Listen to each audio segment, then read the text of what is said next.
Ladies and gentlemen, please make some noise for my friend, Dr. Fabulous.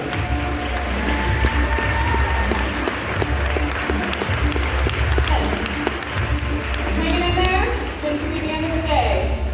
Don't fall asleep on me now.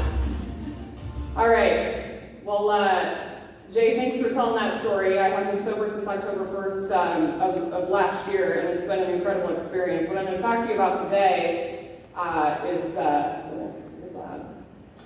is about hormones. Now, as a OBGYN, a lot of people come in and they say, Dr. Seeman, I want you to check my hormones. I want to balance my hormones. There's something wrong with my hormones. That's for sure why I'm feeling this way. And hormones are really important, and you guys are about to get a small little PhD, MD lesson in hormones. But the real truth is that all of these speakers up here are humans. We have the same organs as you. We have the same struggles as you.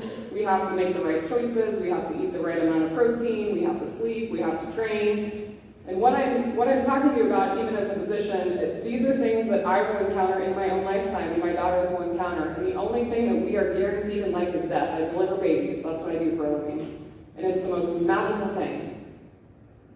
The beginning of my book talks about it. I don't know if that baby has 1 day or 100 years.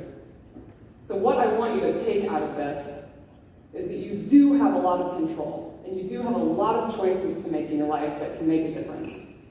And so the question I want you to think about right now is, are we living on borrowed time? Who's heard of the paleo diet? Anybody?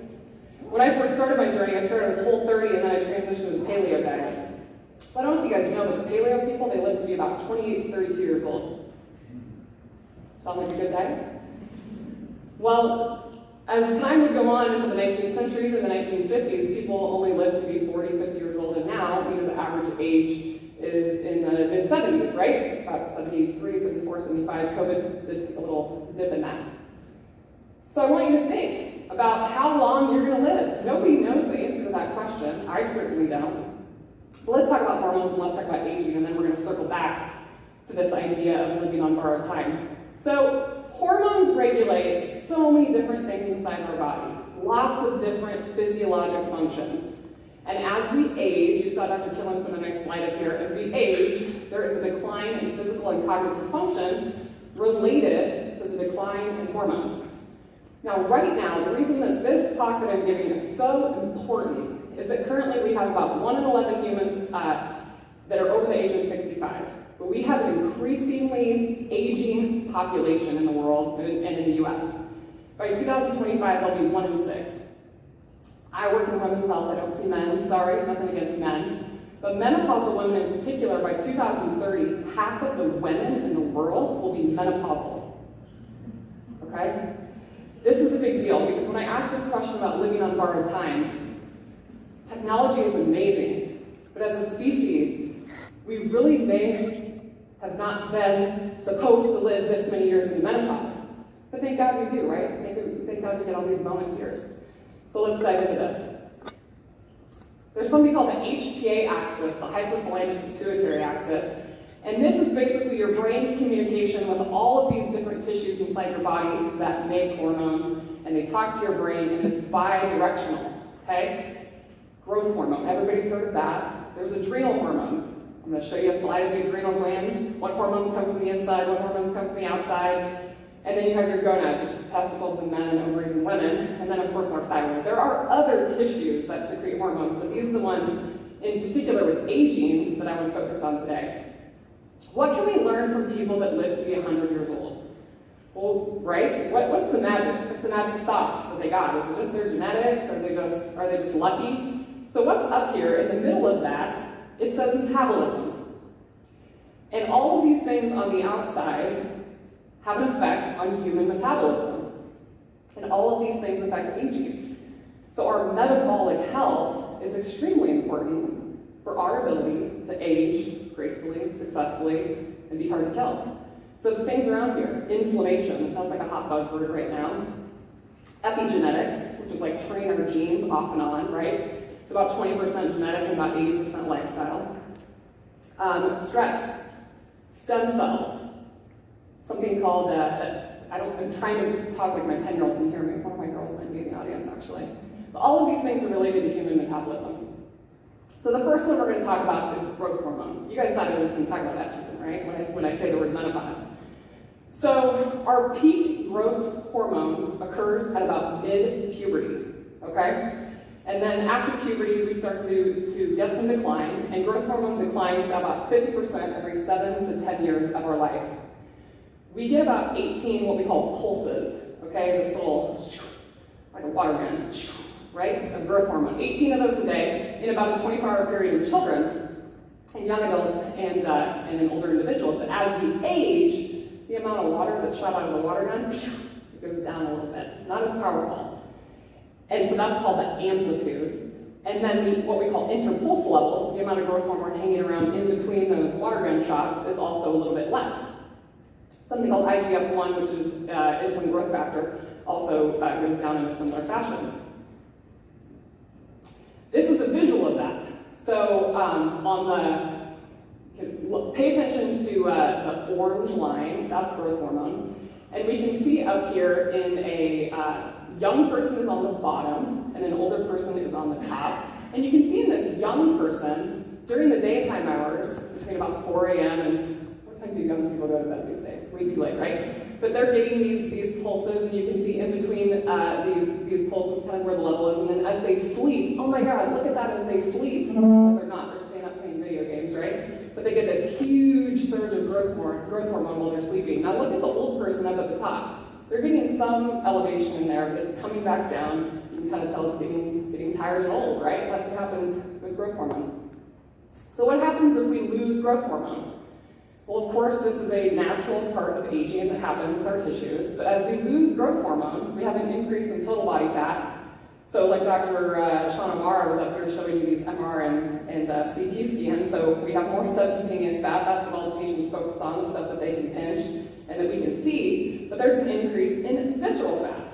And those slides he showed are so important because some of the proxies that we use to tell patients they're obese, like BMI, waist circumference, some of those people can pass the test on BMI and waist circumference and still have an incredible amount of visceral fat. So, like Dr. Lyon talked about, it's maybe not that they're over fat, but maybe that they're under muscled. And certainly the loss of growth hormone, we lose our lean body mass. We lose muscle. We lose muscle tissue. She described to you that it's an amazing metabolic organ. It's not just to move your skeleton around. It functions like an endocrine organ. It secretes myokines. It talks to other tissues in your body. As we lose our muscle, we have a decrease in physical fitness, right? Can't run as fast, can't jump as high. And then we have decreased immune function. So it plays a part in our immune system too, and our susceptibility to getting sick. Growth hormone is definitely tied into metabolism and human metabolism.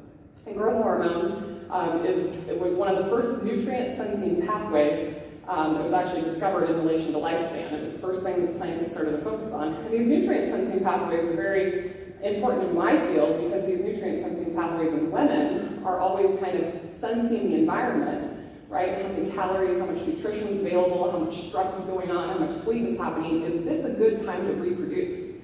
So in women who are premenopausal and in their years of fertility, these nutrient-sensing pathways are extremely important. Mitochondrial homeostasis. Homeostasis is where the body likes to be. Not too high, not too low, right in the middle. Your body, when Tyra Garrison was up there talking about how resilient your body is, it is constantly adjusting. It's adjusting to the environment. That's called homeostasis. So mitochondrial homeostasis, which is the metabolic processing of carbs, fats, and proteins, growth hormone plays a role in that. Nutritional deprivation increases growth hormone bursts, both the frequency and the amplitude of them, without affecting hormone clearance. So Dr. Jaquish, I don't know what it is, he's talking tomorrow, so you guys haven't heard his presentation, but I hear him talk a lot on social media about this, and he does a lot of fasting, right, to help increase growth hormone. And that is true. When you do nutritional deprivation, when you fast for a certain window, your body will start secreting some growth hormone. Prolonged fasting, more than about 3 days though, we start to see some peripheral growth hormone resistance. Fasting is a tool, okay? It's not magic, but it's a tool. It can definitely be overdone just like everything else. We have to think about this idea of homeostasis or hormesis, like Mike Russell talked about, purposeful stress like sauna and ice baths to build the body stronger. So So growth hormone and macronutrients, when we talk about the macronutrients like protein, fat, and carbohydrates, amino acids or protein stimulate growth hormone. So eating a steak is good for growing muscle, for getting growth hormone. A bagel, especially without any protein, is not going to grow your muscles. So carbohydrates tend to suppress growth hormone, as well as free fatty acids suppress growth hormone. And this is actually an issue for people on the ketogenic diet. Is sometimes they can eat such a high percentage of fatty acids and a lower percentage of protein, which is indeed required sometimes for therapeutic ketosis, like especially children with epilepsy, who would need a therapeutic level of ketones to not have a seizure. The high level of fatty acids sometimes can suppress growth hormone, especially with the lower percentage of protein. So the take-home messages for growth hormone: do not overfeed yourself. Do not overeat. Okay? I'm not saying starve yourself, but nutritional deprivation, we actually know that caloric restriction increases longevity. People live longer. Do not overeat. We are emotional eaters, women in particular. I used to plan my entire day around my next meal or snack. I know what that feels like. Be cautious with fasting though, it's just a tool. Really prolonged fasting, what are your goals? Why are you fasting for 7 days? Because if you've listened to all of these speakers, you should be working to build lean tissue, reduce visceral fat, get good sleep, love your body, love what your body's doing for it. So you don't need to be abusing it with these extremely long fasts all the time. Get to a normal body fat level. I love what Dr. Lyon talks about focusing on muscle, because the fastest way to lose fat is to build lean tissue. But get to a normal body fat level and know what is going on with your visceral fat. Don't assume just because you look like you have a normal body fat percentage that you don't have a bunch of visceral fat lying inside your belly. Control carbohydrates.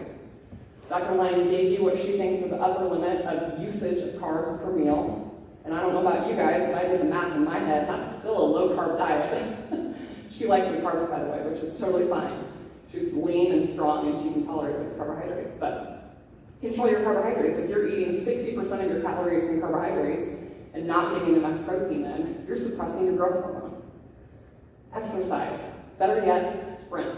High-intensity interval training, lifting weights, doing those hard things is a really way to drive production of growth hormone.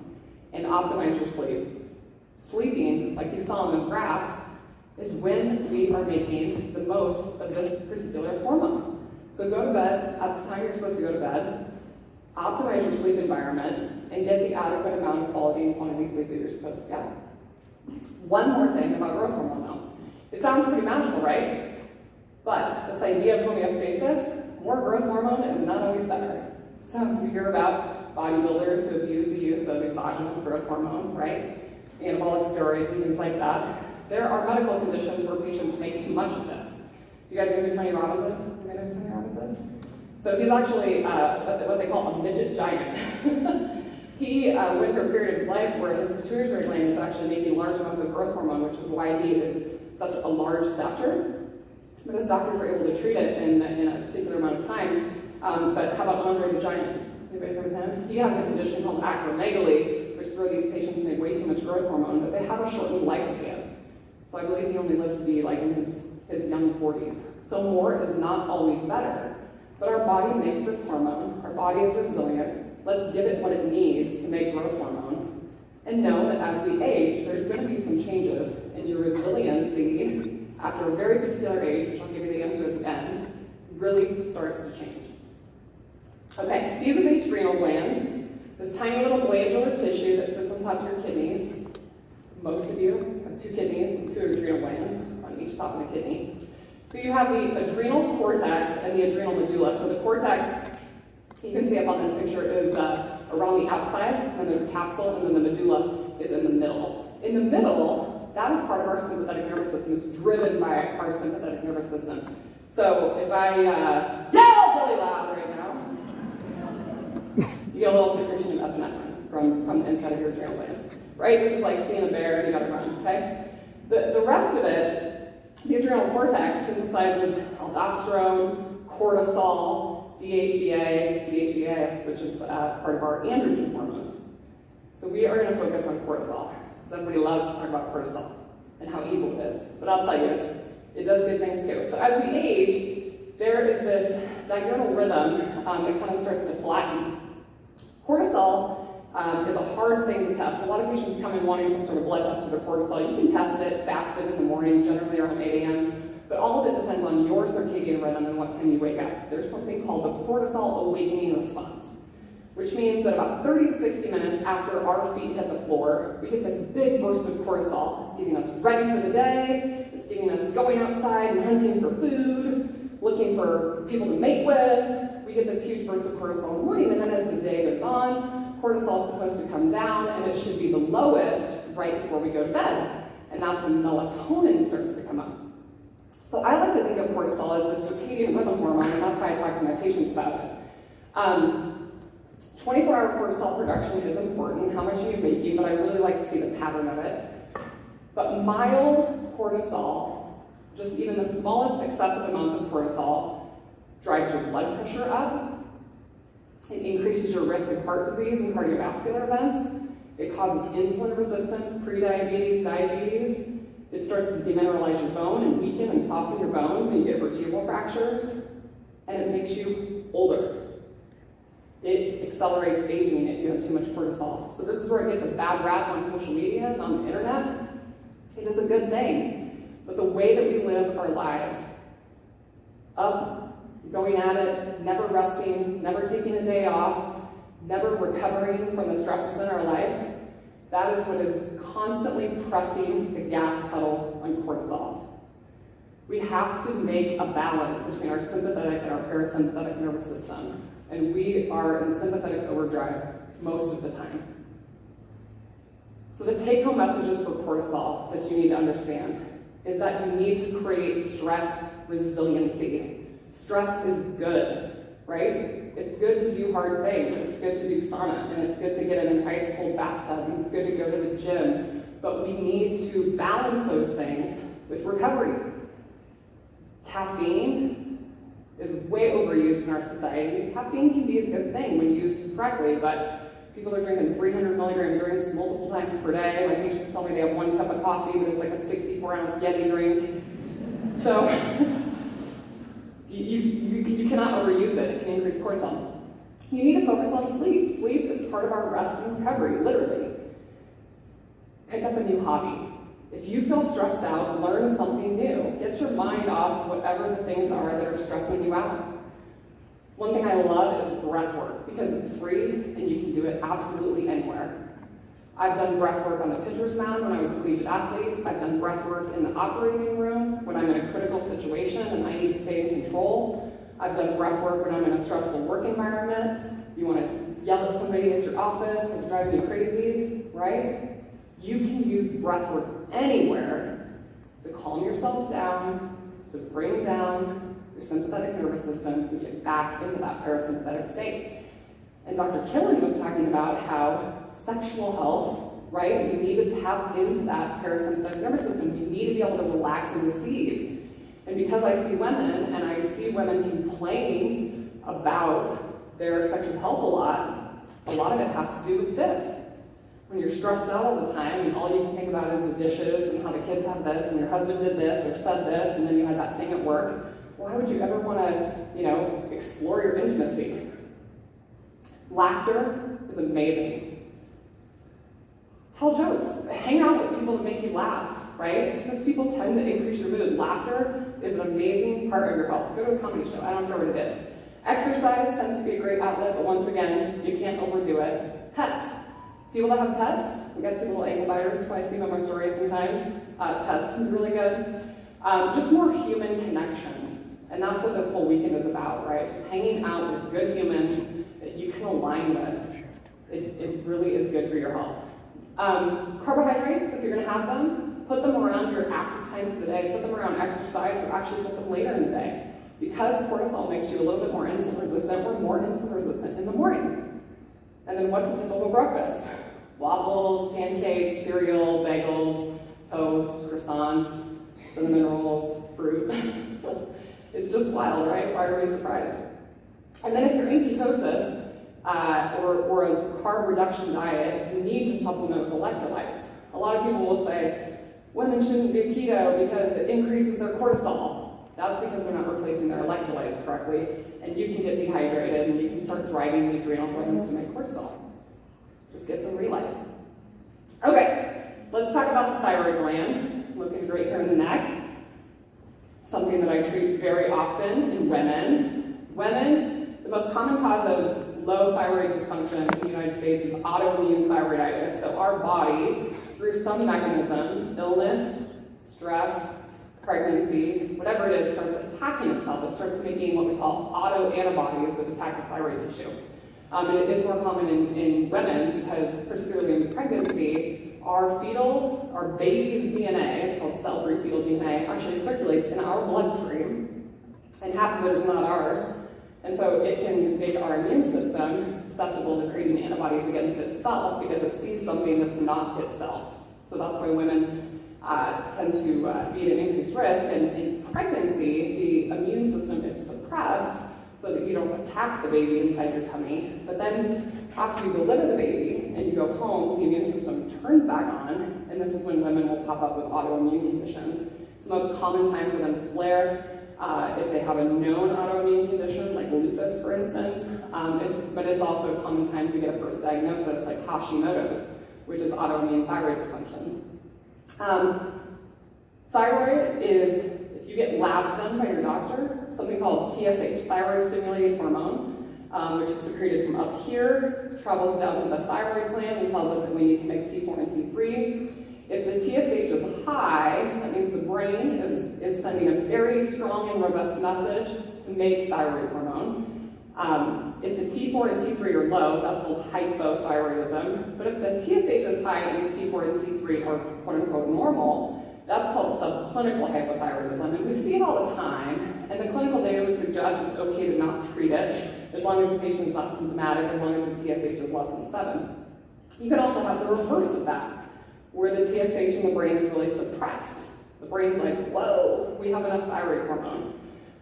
That would be hyperthyroidism, and there is an autoimmune condition called Graves that can result in hyperthyroidism, and if untreated, that one is very dangerous. It can cause heart arrhythmias, like atrial fibrillation, it can demineralize your bone and cause fractures, and it can increase your risk for dementia. So when it comes to the thyroid, it's important, I like to check, what the internet would call full panel. So I screen the antibodies, I check the TSH, the total and free levels of T4 and T3, and then there's something called the reverse T3. I like to interpret them all together. When it comes to your thyroid, decreased thyroid function can actually lead to longevity, right? So everyone's obsessed with their thyroid working optimally, but think about the thyroid like a thermostat for your metabolism. So if the thyroid senses that there's not a lot of food in the environment because you've been doing a ton of fasting, it will actually decrease, it'll slow down. Because it says, let's slow down the engine because there's not a lot of gas in the tank, okay? Or the other way around. You're eating tons of calories and there's tons of gas in the tank, so let's press the gas pedal really hard, right? But like I said, caloric restriction, nutritional deprivation actually does increase longevity.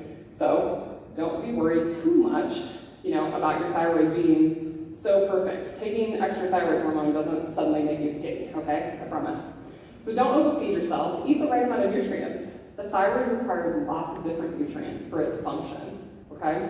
Iodine is the most commonly known one if I were to ask you what they are, but there are other nutrients and minerals that are required for optimal thyroid function.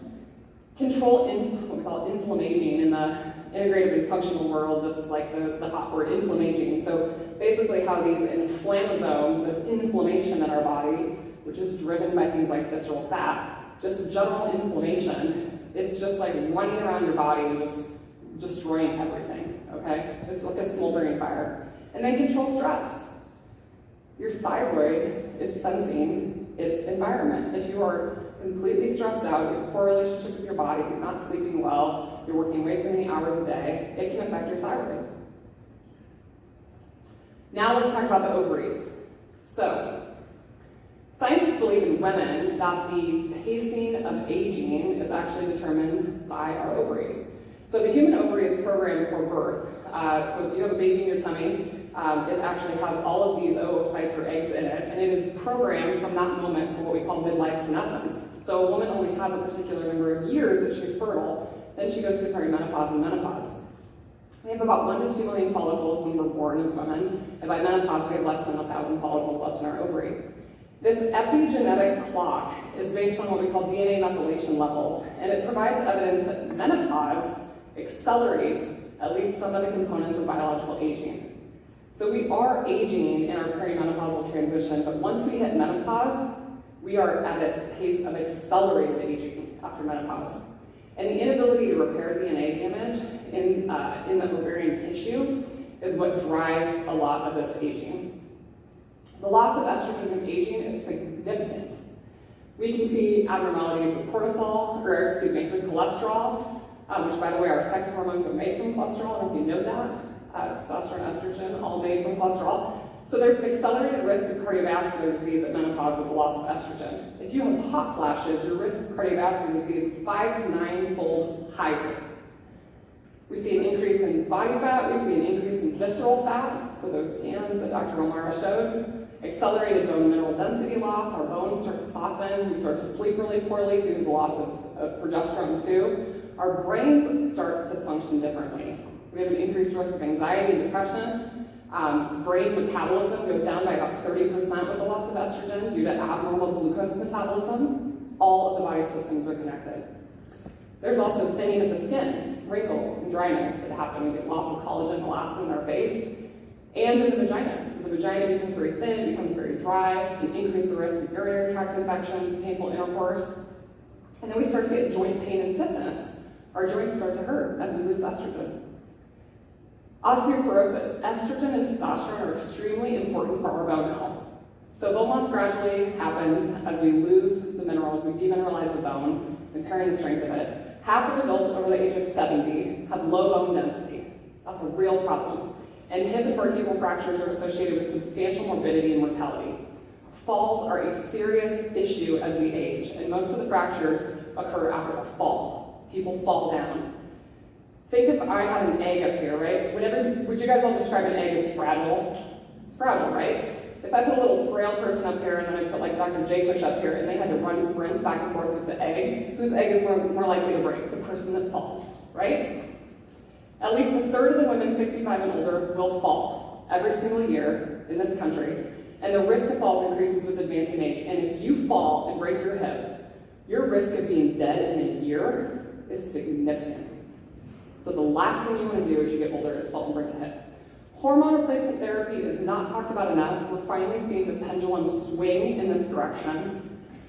Menopause and the postmenopausal state are natural. 100% of women will go through menopause. It's pre-programmed. But the manifestations of aging and the loss of fertility cause these major physiological changes. And it's not that hormone replacement therapy can reverse everything, but it can mitigate risk if you're going to live a long time. The time that you initiate hormone therapy is very important. You want to initiate hormone therapy in late perimenopause and right away in early menopause, not 5 to 10 years later. The data would suggest that starting at within 10 years at the time of menopause, or less than age 60, as long as you don't have any other contraindications, is the best time to start it. I call it the golden window when I talk to patients about it. Transdermal estrogen, which goes into the skin, is the safest route compared to oral estrogens. And that is simply related to the risk of blood clot formation, as oral estrogens require the liver to see it first to metabolize it and can increase clotting factors. So using it through the skin is extremely safe and not associated with the risk of blood clot and stroke. If you have a uterus and you take estrogen, you have to take progesterone with it. You never want to take estrogen by itself if you have a uterus. The absolute risks are reduced if you take hormone therapy for all-cause mortality. I was just telling Dave Feldman, there was a 2023 meta-analysis of 30 randomized control trials that showed a 39% reduction in risk of dying of anything just by taking hormone therapy. A decreased risk of fracture, a decreased risk of developing type 2 diabetes, and a decreased risk of breast cancer. Now that was particularly in the patients taking estrogen only that didn't have a uterus, but in the patients that take natural micronized progesterone and not a synthetic progestin, there is no increased risk of breast cancer. There's improved sexual function to the vagina. We talked about what estrogen does to that tissue. These patients sleep better, they have thicker skin, they have better elasticity, they have better mood. Now there are nuances to hormone therapy. You want to talk to your doctor about what your personal and family risks are. But more women should be having this conversation with providers about hormone therapy. How can we protect the aging of our ovaries? Do not smoke. Smoking is horrible for your ovaries. It increases the aging of the ovary. Do not overfeed. Being obese, having lots of visceral fat, accelerates the aging of our ovary, especially carbohydrates, because they blunt that growth hormone response. They make you lose lean tissue, that therefore increases more visceral fat, more inflammation. It's like a downward spiral. Consider hormone replacement therapy. And then these last little things up here, sirtuin, stem cells, rapamycin. Dr. Amy Killen can probably give a better lecture than me about these things. They're hot in the longevity space because scientists are trying to figure out a way to slow ovarian aging. How can we increase the years that our ovaries are naturally making these things? And they do believe now that ovaries may actually contain their own stem cells. They may be able to continue on, but it's a very new area. So I come back to this question of living on borrowed time. When we look at human DNA, I give this example in the Paleolithic era that these people only lived to be 28 to 32. Well, the reason wasn't that their diet wasn't amazing, and it is. The paleo diet is fantastic. But back then, your risk of dying as a baby or in childhood was about 40 to 60%, about 40 to 60% of that was dying as a baby or dying as a child. So you exclude the kids who died in childbirth in that first year of life or as small children. The Paleolithic people lived just as long as we did.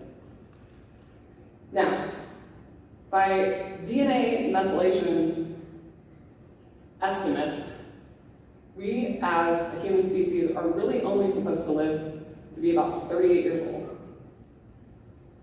After age 38, our cells become what we call senescent. Instead of, somebody, I can't remember who showed the slide about apoptosis where they commit suicide. I think it was Tara that was talking about that. Instead of the cells just dying and regenerating, they just become senescent. As you increase the amount of senescent cells, you can continue to live, but your tissues, your growth hormone, your cortisol, your muscle, your ovaries, as you increase senescent cells in those tissues, they don't function properly. Some of the scientists actually call them zombie cells, which I think is kind of a fun analogy, right? You can imagine if you had a bunch of zombie cells in your body, what are zombies going to do? They're going to break things, they're going to eat you, they're going to give you cancer. So the longer you let these senescent cells hang out, the more likely something is to happen to you. And in humans, that is true. After age 38, we start to age. Right? Think about it.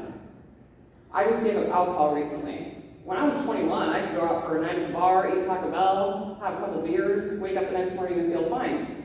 But at age 40, can you do that and feel the same? No, it's harder.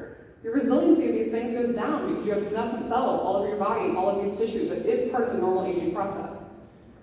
But you can do something about it.